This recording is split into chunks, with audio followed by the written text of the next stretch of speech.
Ajanulam Bitibujo Kanakavadato Sankirtanaika Pitaro Kamala Yataksho Vishwambaro Ivadvijabaro Yuga Dharma Palo Bande Jagat Priyakaro Korna Avataro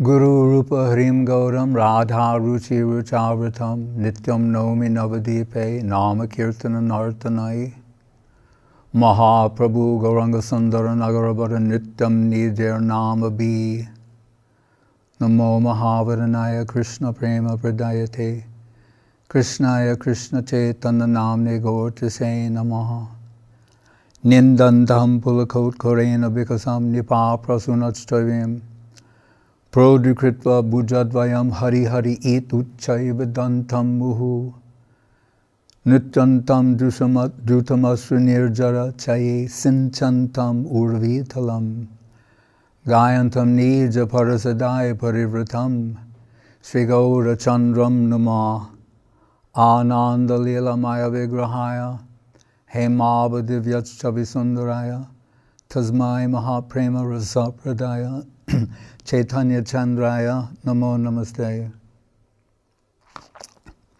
So we're approaching the Makara Sankranti, which is when the sun goes in the Uttaraya, in the northern direction. It's going to be January 15, and that's the day we traditionally celebrate Mahaprabhu's taking of sannyas. But today, it's the evening where he will leave his house and go to Katwa, swim across the Ganga, go to Katwa. But why he's doing these things, we have to understand.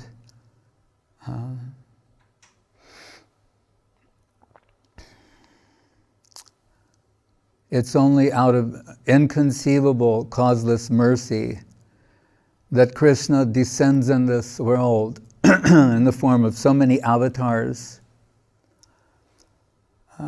to rescue the fallen souls. All of the pastimes have some, some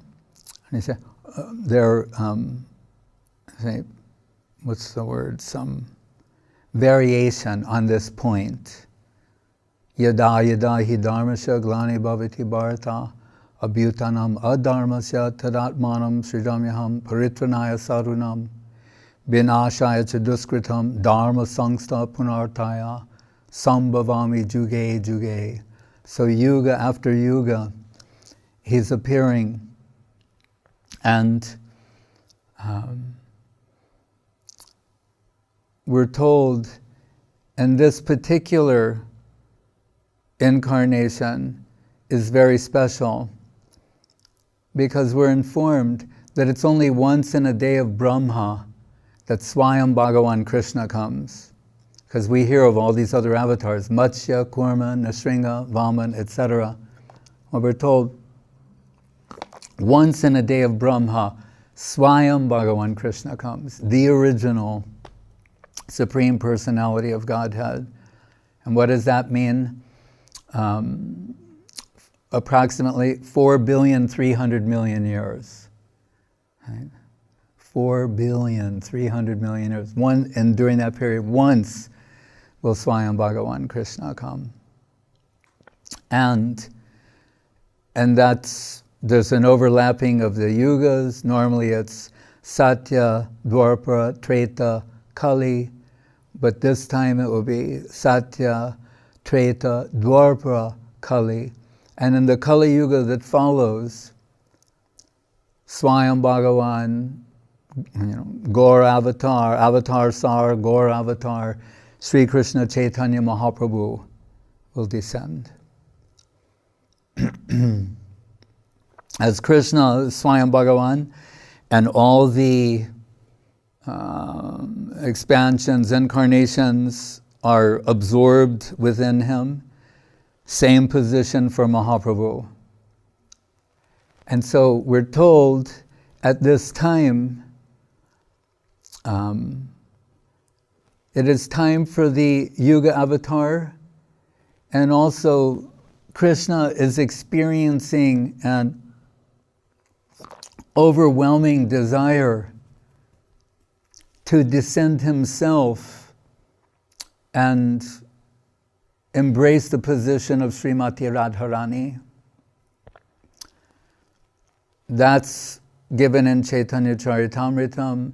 Kaviraj Goswami, quoting Rupa Goswami, aparam kasyapi pranayi janamrindasya kutuki rasotstamam hritva madhuram upabhoktam kamapiya.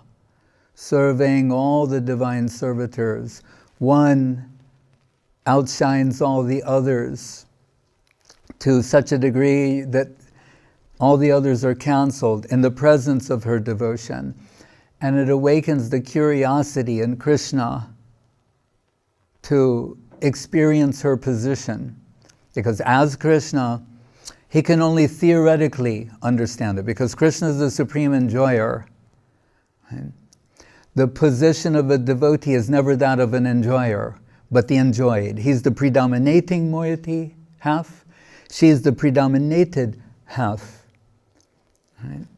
And the devotee never desires to take his position, but seeing, observing the effects of the sound of Krishna's name, his divine aroma, the sight of Krishna, the beautiful form of Krishna, seeing the effects upon Srimati Radharani, has awakened the curiosity in Krishna to know what it is like to experience her position.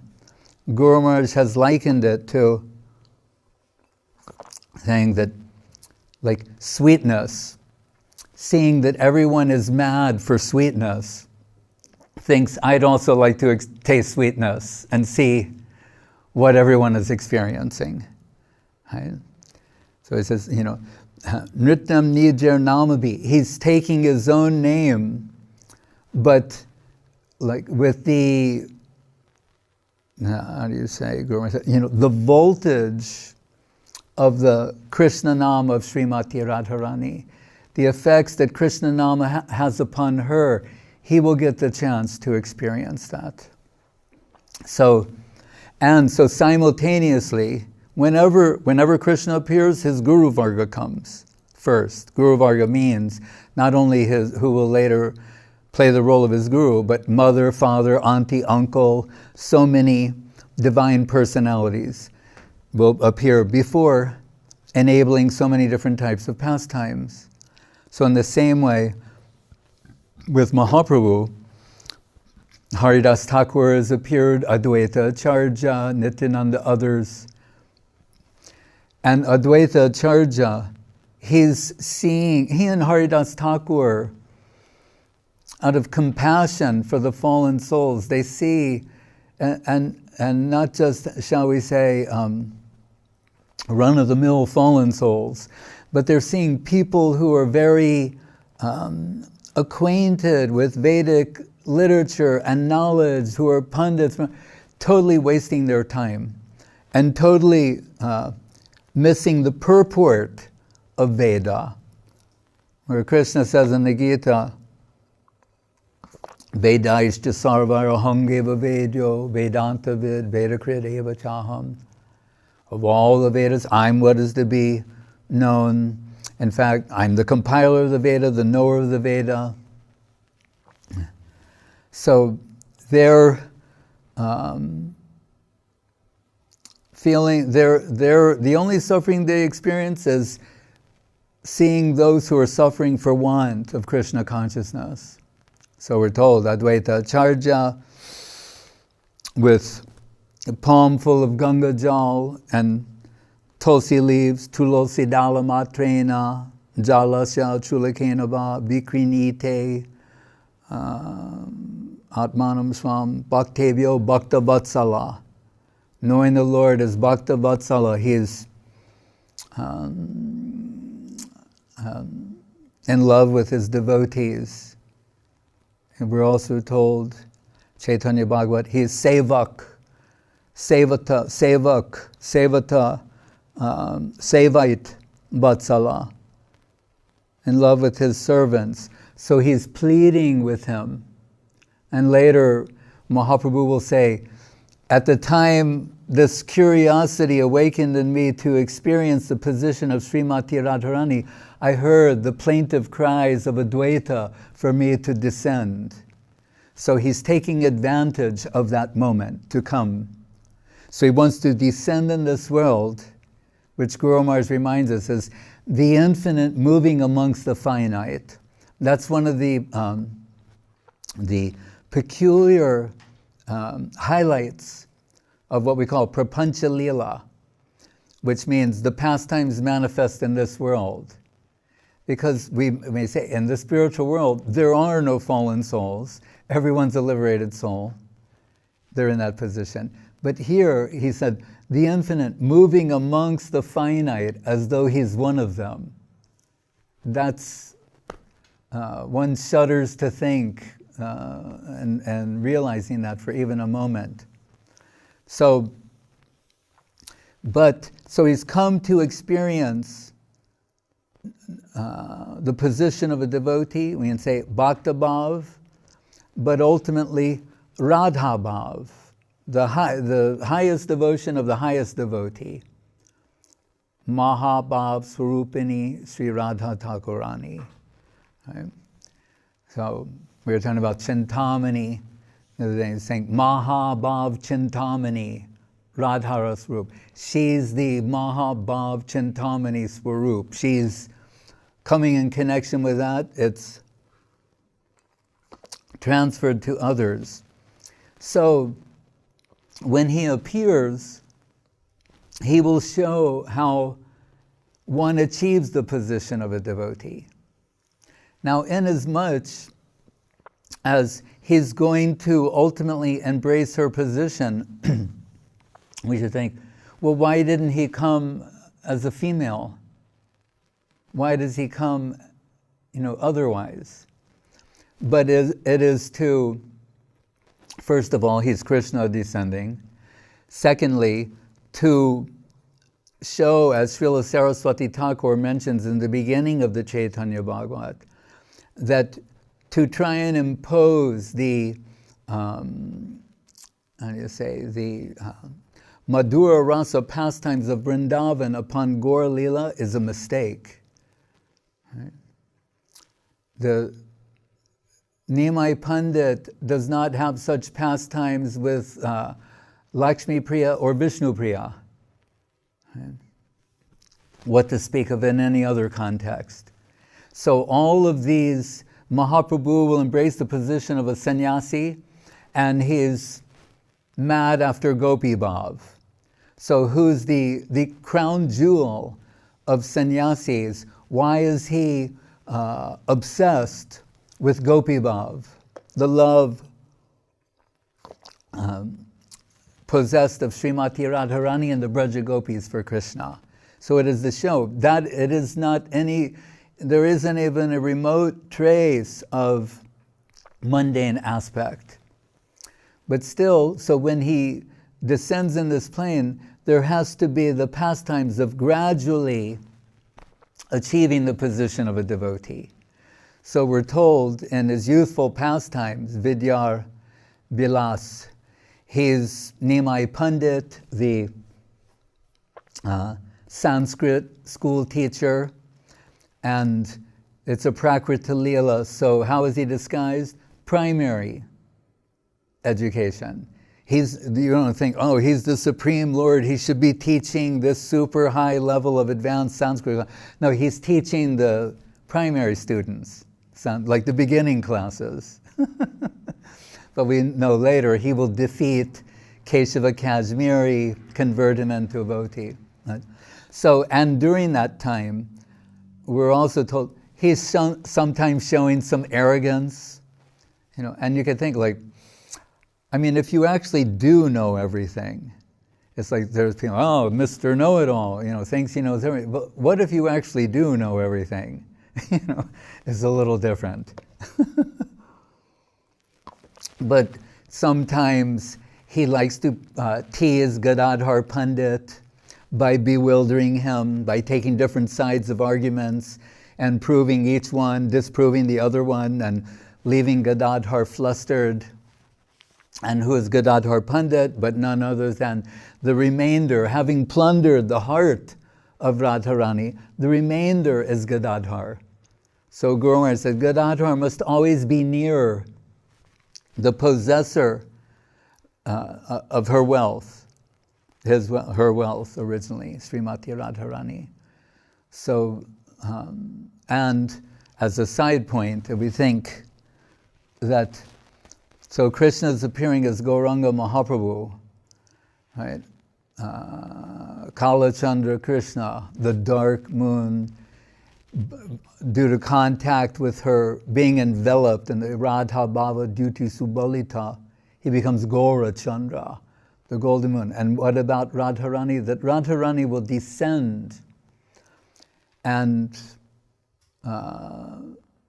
express the form of Gadadhar. Inconceivable beauty. How beautiful this boy must be, Gadadhar Pandit, if it's Srimati Radharani expressing herself in that way. So it's very charming to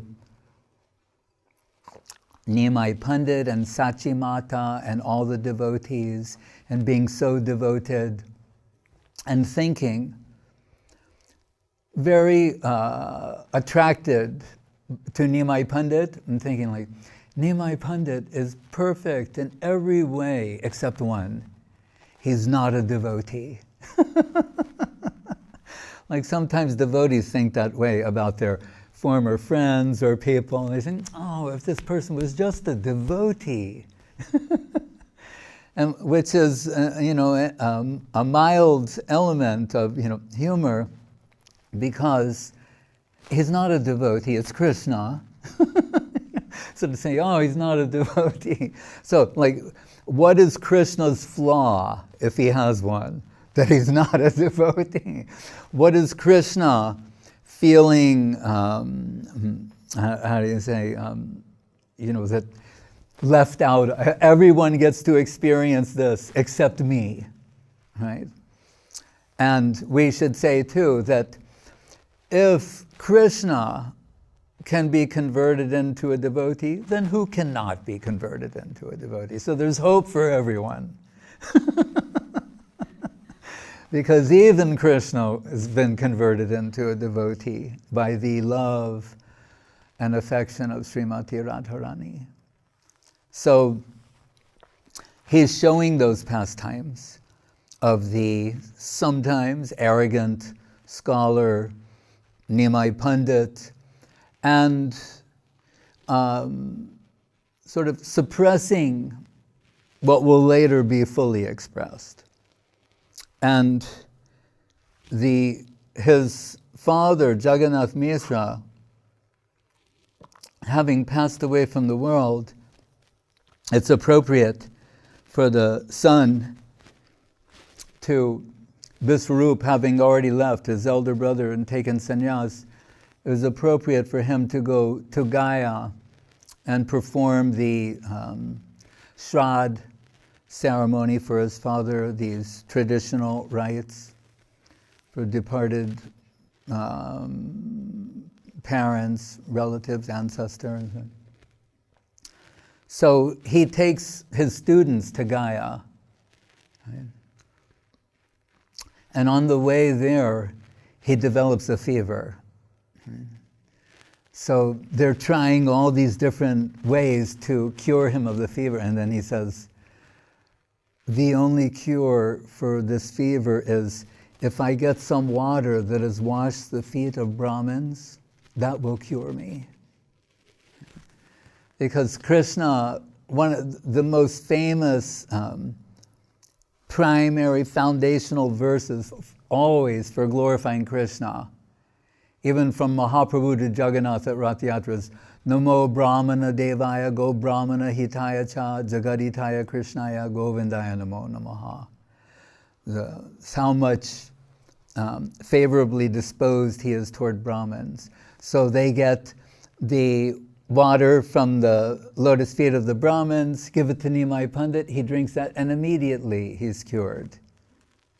So he's teaching them in this instance. And when they're there, in many different places, he's going to give the appropriate offerings of flowers, fruits, etc. But people are so enamored by his beauty and his presence, his spiritual persona, that we're told, whenever he finishes, like offers the flowers, the people madly run after, and they're eating them and, and honoring them in so many different ways. And at last he comes to the famous, the lotus feet of Vishnu, and there, and was called Pada Padma Tirtha.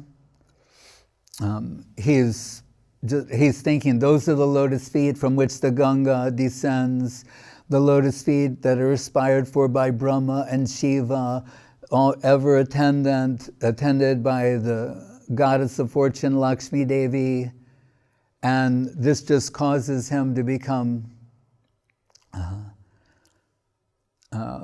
immersed in ecstatic emotions and crying Ganga-like streams of tears. And it's around this time that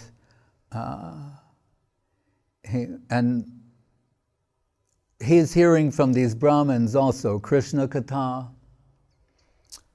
and it's having these effects upon him. You can say, in a sense, it's awakening his devotional tendencies. And it's around that time that Ishvara Puri comes,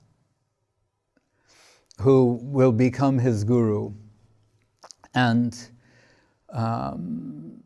Mahaprabhu is saying, now that I'm seeing you, my pilgrimage here has become perfect. But Ishvara Puri's, he's thinking the inverse. Now that I'm seeing you, everything's become perfect. And we're told that one day, Nimai Pandit himself is cooking. And he's cooking what will be offered and that he will take. And at that time, Ishvara Puri comes to visit him. So he's so excited. He wants to offer that to Ishvara Puri. And Ishvara Puri said, no, you cook again something. And he said, no, you must take this, please, And he said, I'll cook again. And he finally coaxes him to do that. And we're told this cooking again, that Rama Devi, the goddess of war, she starts cooking very quickly in some mystical planes, and that was what will be taken by Nimai Pandit. And at that time, Nimai Pandit says to him, please liberate me from this world and give me diksha, give me initiation. Will you give me initiation? And Ishvara Puri responds by saying, not only will I give you initiation, I will give myself to you. Right? I will offer myself. What to speak of initiation? I want to offer myself to you. Right? And he gives him the mantra. And after that, Nimai Pandit sends his disciples back to Navadvip. And he's thinking, now I just want Krishna. Nothing. I'm going to give up the world. I just want Krishna. 24 hours a day, 7 days a week. Just Krishna, Krishna. Where is Krishna? And we're told he visits the birthplace of Ishvara Puri, and as worshipable. And he sets the example that from that place he takes some dust, and he will carry that with him as worshipable, and sometimes sprinkle some of the dust from the birthplace of the lotus feet of his Gurudev. So, sending his student back to Navadvip, he's now thinking, I'm going to Vrindavan. He's just thinking, Krishna, Kotai, Krishna, Kotai, Krishna. Where is Krishna? So he is making his way toward Mathura Vrindavan immediately. So just saying, he just got initiated, sends everyone home, and now he's going to Vrindavan. Like Kahan Krishna Prananath Murli Vadan, Kahan Karun Kahan Pan, Brajendra Nandan. Where is Krishna? The search for Sri Krishna, as Srila Guru Maharaj says. Krishnanu Sandan. Searching for the ultimate Lord of our heart. As Guru Maharaj said, Tato Brahma Jigyasa. He said, Brahma Jigyasa, that is a dry thing. Generic spiritual. He said, now is the time, Rasa Jigyasa. Search for the heart's inner necessity that can only be fulfilled in connection with Krishna. So, as he's making his way to Vrindavan, always taking Krishna Nam, and so a voice in the sky, so it's like, Nimai Pandit, don't go to Vrindavan now. You will go later. Now you should return to Navadvip.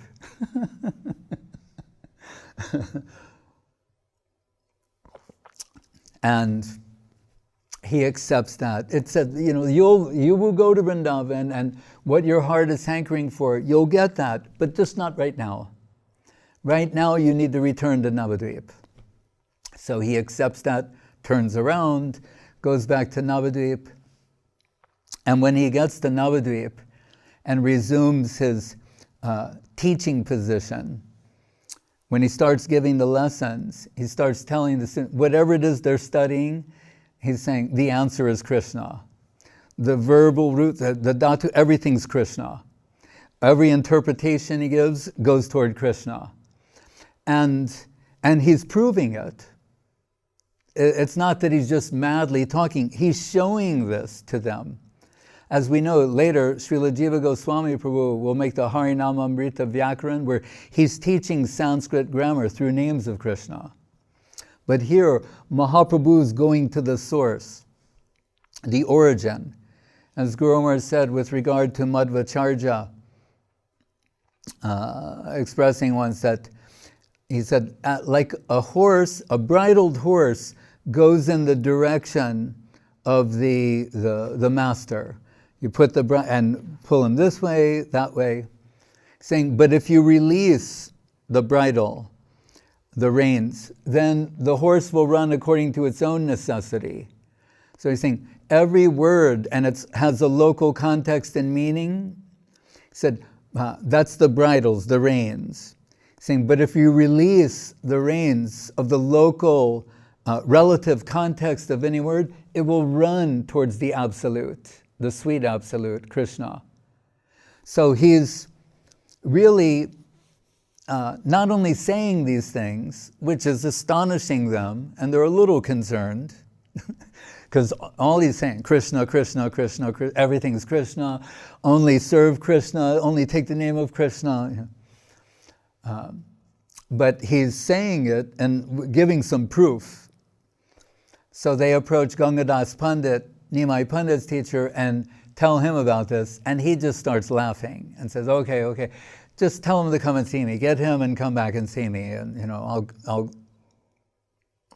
straighten this all out. And he calls Nimai Pandit and his students and says, well, I taught you a particular way, your father and his, so please, and yes, whatever you say I must do. They continue with the classes. It's Krishna, Krishna, only worship Krishna, sing the name of Krishna, only think about Krishna 24 hours. This is how he starts his preaching, really. He's thinking, I need to come out, because he's also hearing that atheists and other offenders, they're abusing the devotees, making hardship in their lives, mocking them.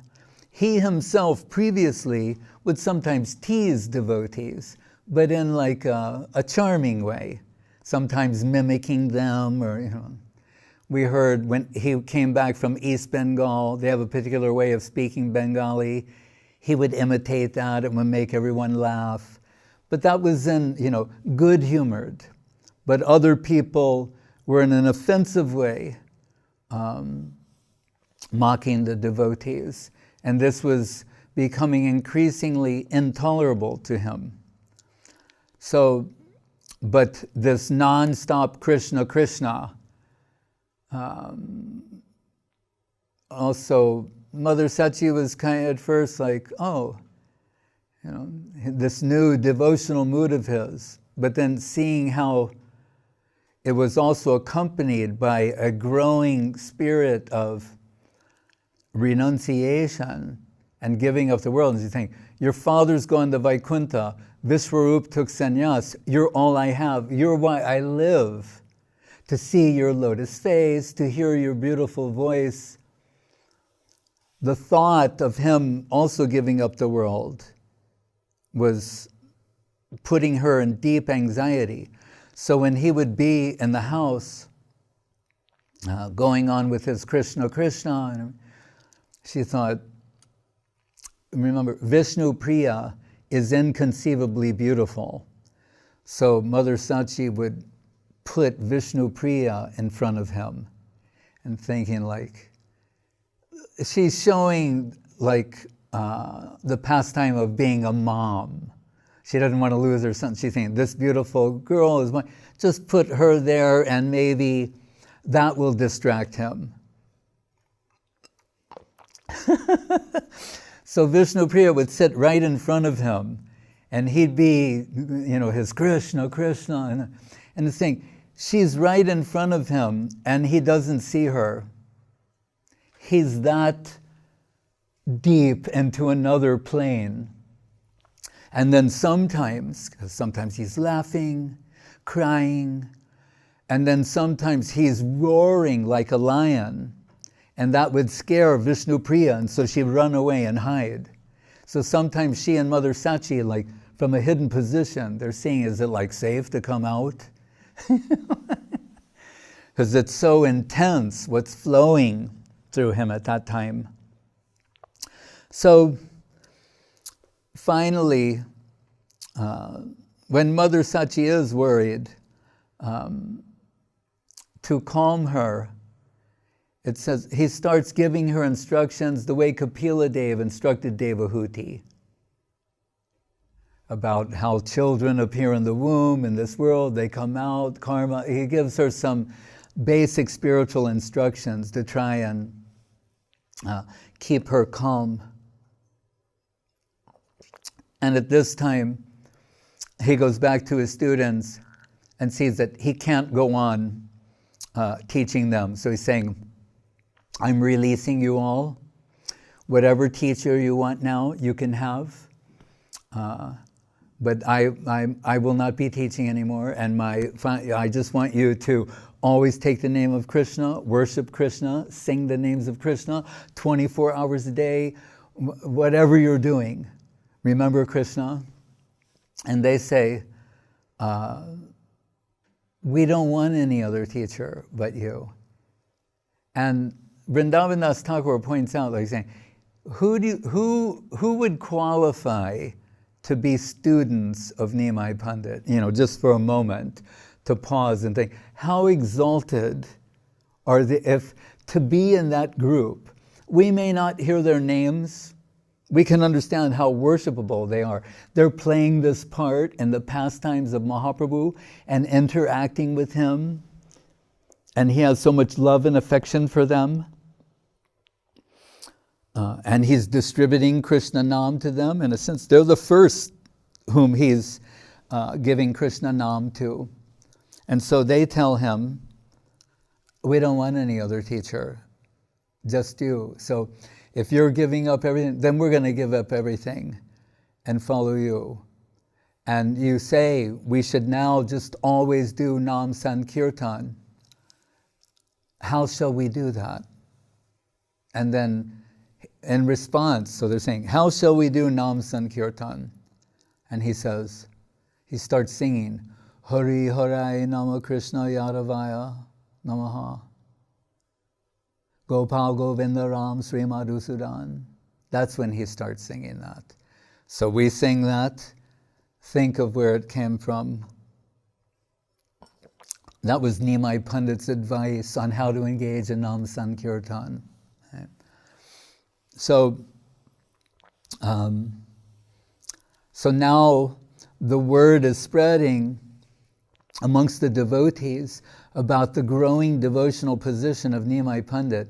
And he's so humble. We're told, like, he's washing devotees their clothes. He gets flowers for them, like their pots. Like, he's doing all sorts of menial service. And they're begging him not to do that. But he persists in doing it because he considers it an honor to be the servant of the Vaishnavas. And he's always asking for their blessings. Right? So remember, his target ultimately is Radha Bhav, but he's taking the position of a beginner by rendering the most menial service to the superior Vaishnavas, asking for their blessing. And they're giving blessings because he's asking. But they're really trying to get out of this position. It's uncomfortable, but they're doing that. So other devotees meet. We're told, like Nimai Pandit, Shuk Lambar, others. When a small group of devotees meet, and they notice that Nimai Pandit seems particularly happy this day, they go, "Why, Nimai? Pandit, why are you so happy?" And he starts telling them about Nimai Pandit, and he's always now engaged in Krishna Katha, and showing so many ecstatic symptoms. So then they make an arrangement to meet with him. He meets with the devotees privately.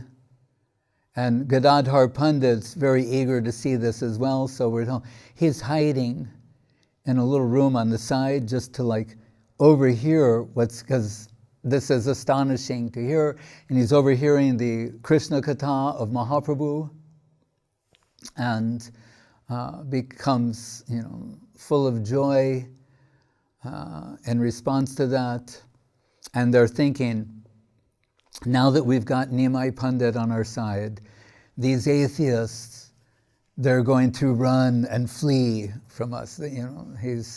Because he's also, in his private moments, saying things like, all these Pashandis, I'll kill them, I'll chop their heads off, they're finished, which is disturbing his mother to hear him saying these things.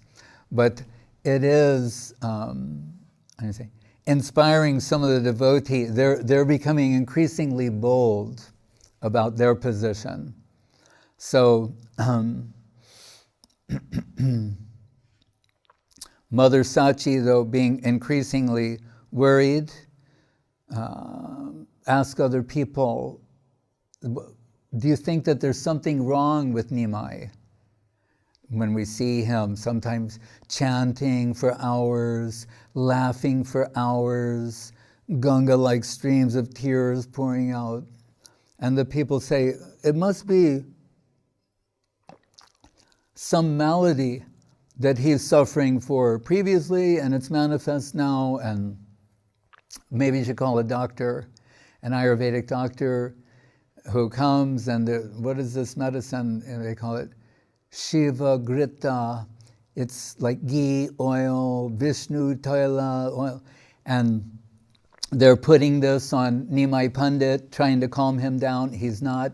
Guru Maharaj said at one point, they put him in like a bathtub of this oil, and he's in there just splashing and laughing.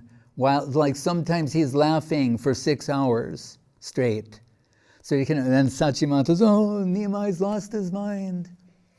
And calls Srivas Thakur for some advice and to say, what shall I do? And we're told when Srivas Thakur comes and he sees him, he says to her, what he's got, I want a drop of that. I want a drop of that divine substance. And we're told that Mahaprabhu says, Srivas, if you thought I'd lost my mind and I was crazy, then I would just leave this world He's saying, but that you understand what's going on. Now that gives me some encouragement to stay here. And so he begins having the nocturnal kirtans at Srivas Angam, the house of Srivas Thakur. And they're described as, like Prem Sankirtan, Rasa Sankirtan. It would be very hard for us to properly estimate the amount of divine emotion that's being expressed at that time. But it's so confidential that it's taking place behind closed doors. But there are people who can hear outside what's going on.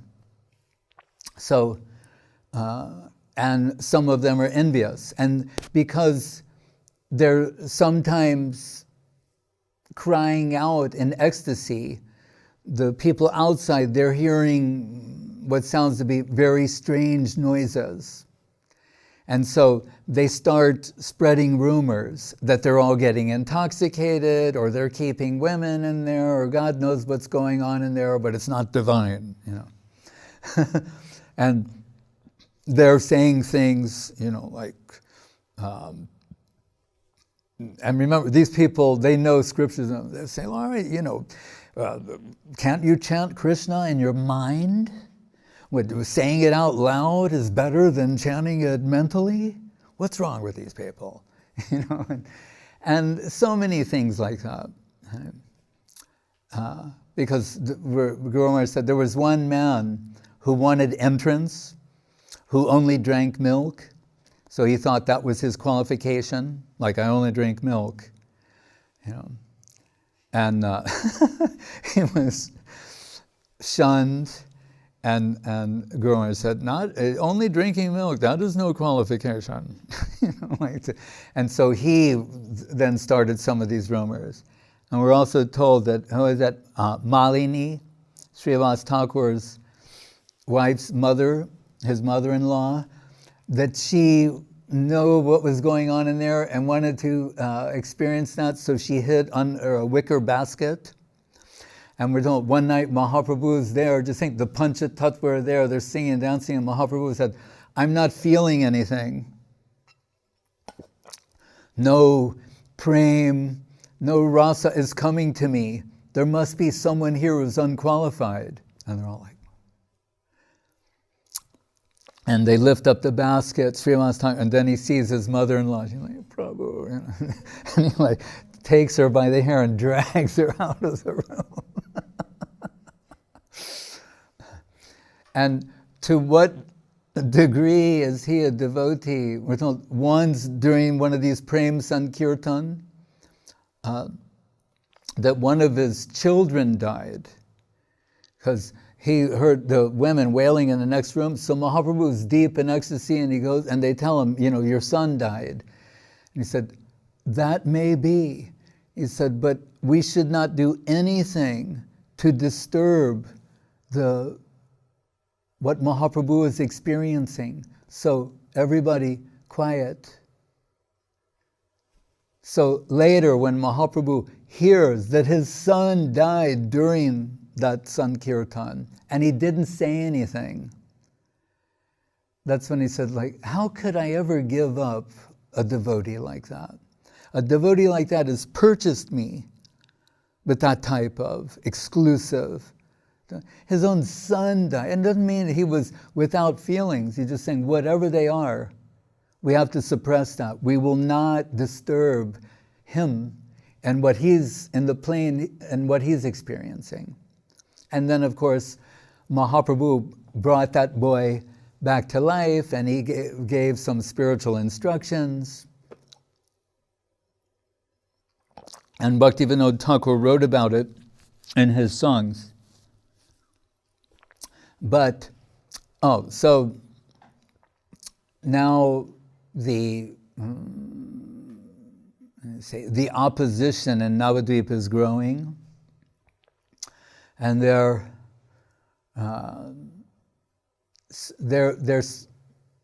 their strategy is to put all the blame on Srivas Thakur.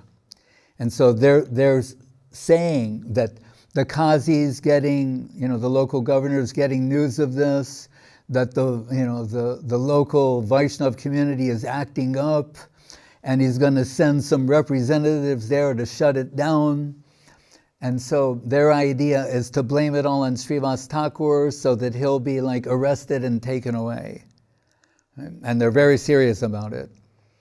So hearing this, Mahaprabhu goes to the house of Srivas Thakur. At that time, Srivas Thakur is worshipping Nrsingadev for protection. Right?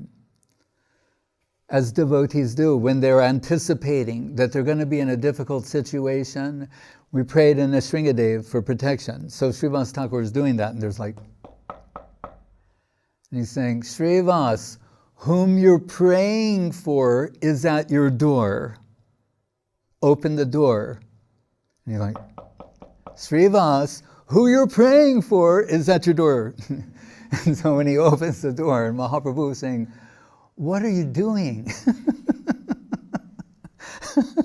There's Mahaprabhu, who's Krishna himself, Anta Krishna Bahir Govinda, and he's praying in the Sringadev, and he's Avatar Sar. He's saying, so I am him. And he's saying, so don't worry about this. And he said, I have many different ways of dealing with this. And then he says, if that Kazi comes here, his representative comes, you tell him to bring all of their mullahs, all their holy teachers, the best that they have. And then ask them to do this. Ask them to get the birds, the animals, the cows, whatever living beings there are, ask them if they can make them cry. That's what he says. Ask them to make them cry. And they won't be able to do that. He's saying, but I will show you. I will make elephants, deers, cows, birds, every living being. I will get them to chant the holy name of Krishna and to cry tears of prem. And he reveals a four-armed Vishnu form at that time to show that that aspect can enforce. Right? But when he's saying, call your family members here, let them see. Right? And we're told what the Vedas want to have a glimpse of, the household members of Srivas Thakur, they have in their house. What the Vedas are searching for, the household members of Srivas Thakur, they have that darshan. And so when he's telling them, make them cry, make all the living beings cry with Krishna-prem, at that time, Mahaprabhu sees the niece of Srivas Thakur, who's Narayani, and tells her, she's 4 years old. And he says, Narayani, take the name of Krishna and cry tears of prem. And the little girl starts chanting Krishna Nam, and premic tears start pouring out of her eyes.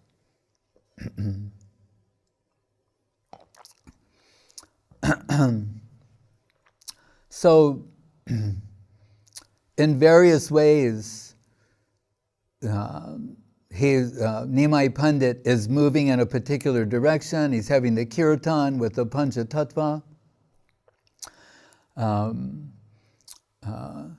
At different times, there's still some, Aishwarja-like aspects manifesting in him. He goes to the house of Murari Gupta and appears as the Varaha avatar.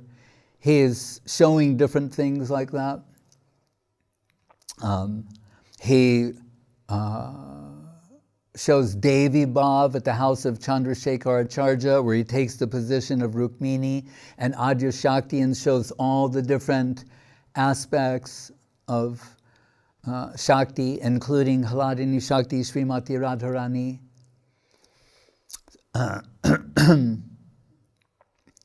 But finally,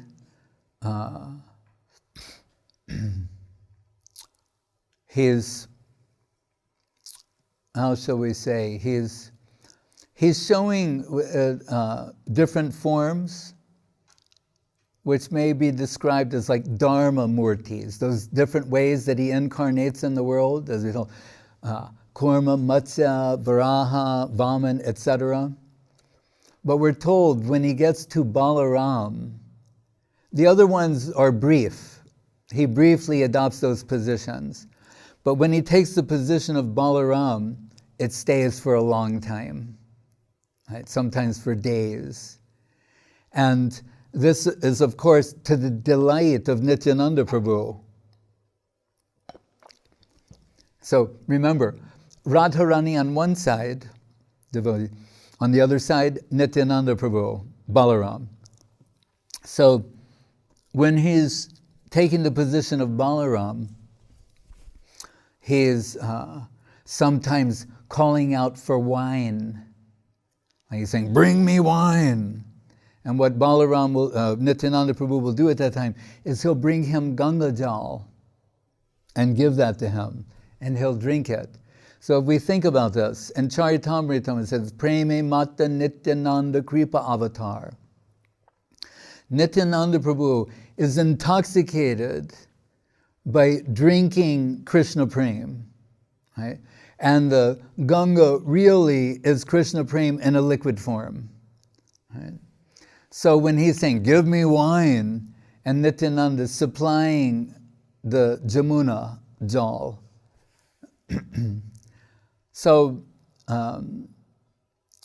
but coming out of those forms, we're told that Nimai Pandit, suddenly as he was chanting Krishna, Krishna before, now he starts chanting Gopi, Gopi.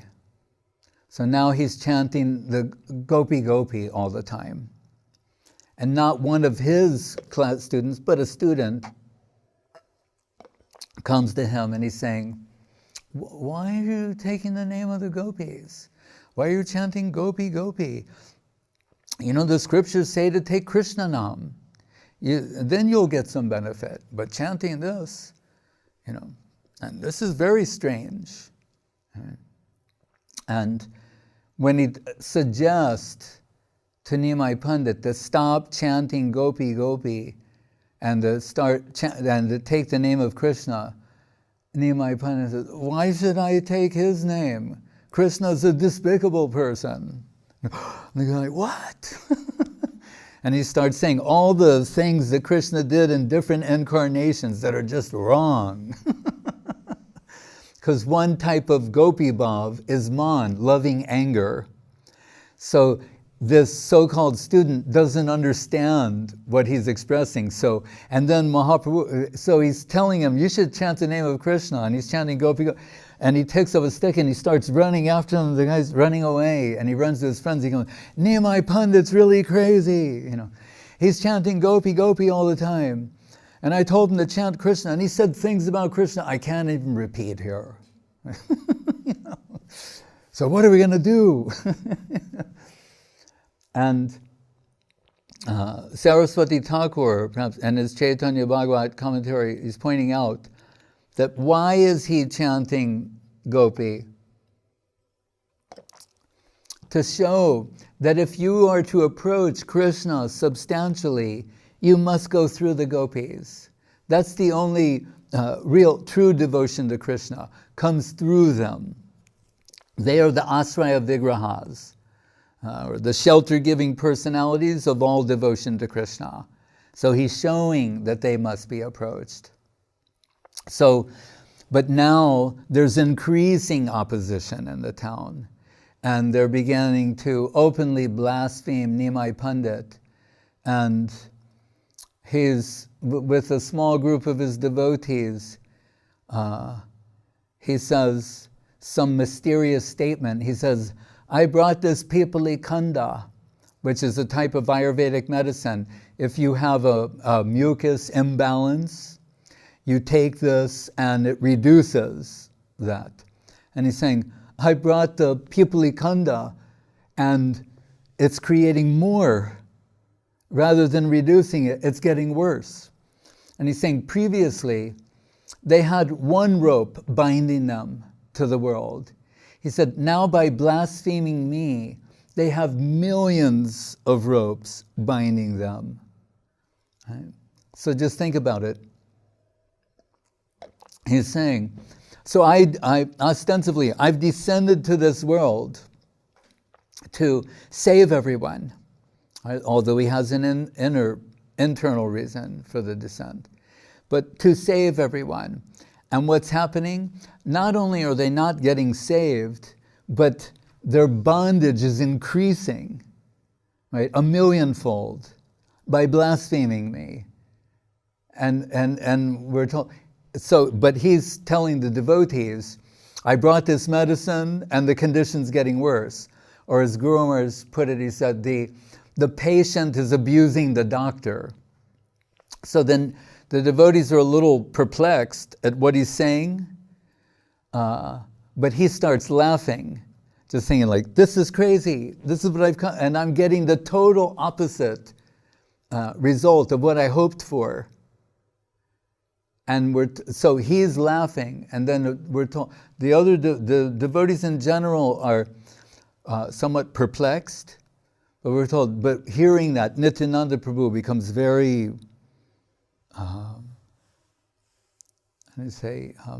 his mood changes and he becomes very sad because he knows what this means, that the time for his sannyas is coming. So after this, Nimai Pandit asked for Nityananda to meet privately, and he's saying, you know the situation, you know why I've descended here, so I'm going to have to, the only remedy for what's happened is if I take sannyas, then by social custom, they'll be forced to bow down to me and show respect for me, and that will counteract all of their offenses. So Nityananda Prabhu, he's heartbroken at the idea, subsequently as each devotee hears about it, the one thing that really bothers them is that they're going to shave his head. And you're saying like how much love they have for him and the beauty of Nimai, and that's the thing that's just unbearable to them, that they're going to shave off his beautiful hair. So, and Nityananda's thinking that too. He's thinking, like, they're just thinking like, why can't we just go on like the way we're doing right now? Why does that have to be there? And then he's thinking, and to shave your head, and then, oh, and Mother Sachi, it will kill her. She won't survive this. First of all, you're all she has, and she's completely attached to you, you know, in ways that are unimaginable. How much pain and suffering it will bring to her. It'll finish her. But you are the, completely independent, Supreme Lord. Your will must be. So I can understand it. There's no trying to stop this. If you will, you're asking me for permission, but it has to happen. So very reluctantly, he's accepting that. And then one by one, he goes to Srivas Thakur, Mukunda, Gadadhar Pandit, and they're all devastated. And in the case of Mukunda, it's also, and remember, he sings many songs in Mahaprabhu's pastimes. He asked, like, can we still have the kirtans for a few days before you do that? It's just incredible that he would say that. But that's what he begs for. He said, can we have a few more of those kirtans so you can understand what's going on there is beyond what we can really conceive properly. And that is granted. Because in those kirtans we're told, the Ganga, which normally flows from the feet of the Lord, appears to be streaming out of his eyes, in the form of ecstatic tears. Gadadhar Pandit feels as though like he's been struck by a thunderbolt and tries to argue the position that others will take up, that we'll hear on Friday, on the actual Sannyas day, saying like, why is this necessary? And Gadadhar Pandit is saying, can't you be, a householder and also be Krishna conscious? Start saying all the kind of things that people normally say, but also is resigned to the fact that this is going to happen. And so, gradually, but Mahaprabhu was telling everyone to keep quiet about it. It's so, Nityananda, Mukunda, Gadadhar Pandit, and perhaps Chandrasekhar Acharya, Srivas Thakur, maybe not Srivas, but anyway, somehow the news is reaching Sachi-mata. And so Nimai Pandit, she talks to him in a very, privately, in a very appealing way. And she's just saying, it's almost like she's creating the Panchatattva as a group. She's saying, can't you just be with Nityananda and Advaita and Srivas and Gadadhar? You can still go on doing all of this, but Nityananda will be there, and she mentions Gadadhar because previously, when Nimai Pandit was so mad, saying, "Where is Krishna? Where is Krishna? Gadadhar, please show me where is Krishna." And Gadadhar said, "Oh, Krishna is in your heart." And he started tearing his chest, and Gadadhar said, "Stop it! No, not like that. Krishna is coming very soon." And Sachi-mata saw, like, Vishnu, Priya, and I are afraid to approach him when he's in these different moods. But Gadadhar can just interact with him so intimately. And so he said, "Please, I've never seen this kind of intelligence in someone. Just always be with him. If he's with you, I know that he'll be safe."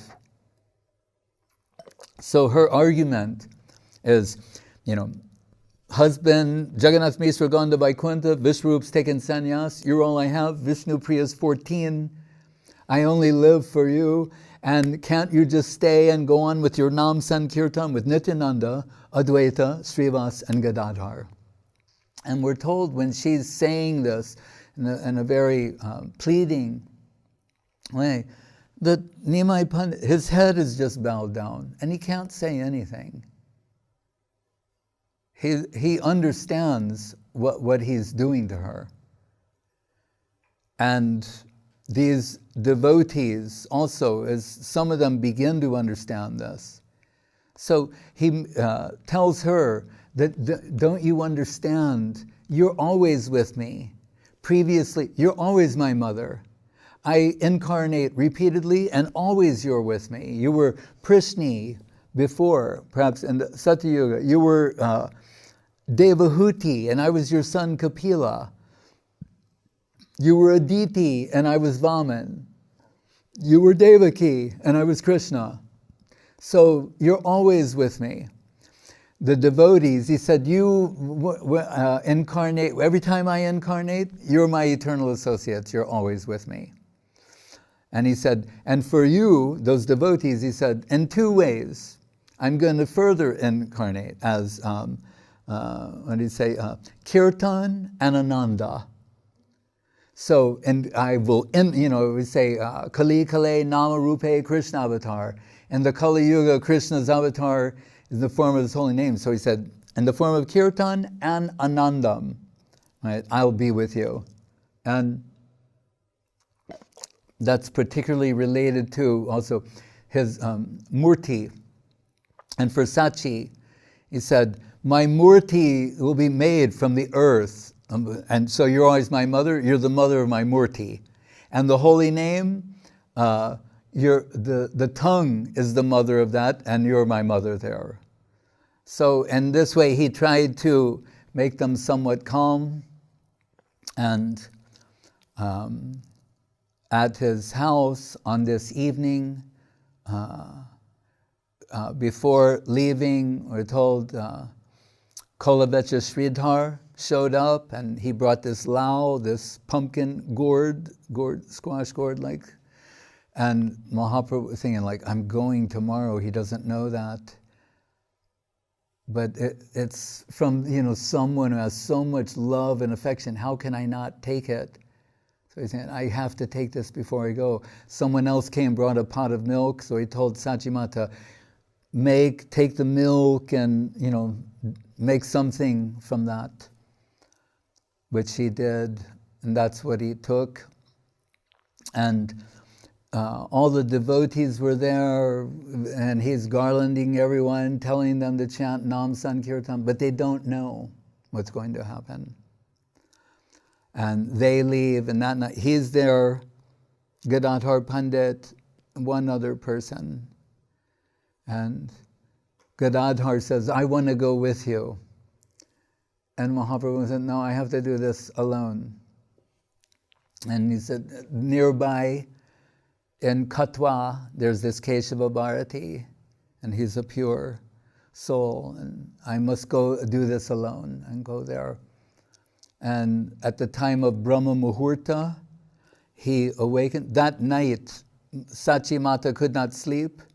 She's just crying incessantly the whole night and sitting in the doorway.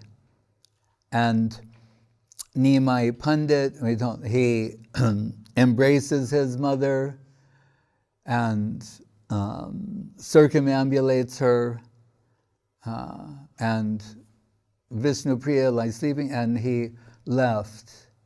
And then he went into the Ganga, swam across the Ganga, and went to Katwa.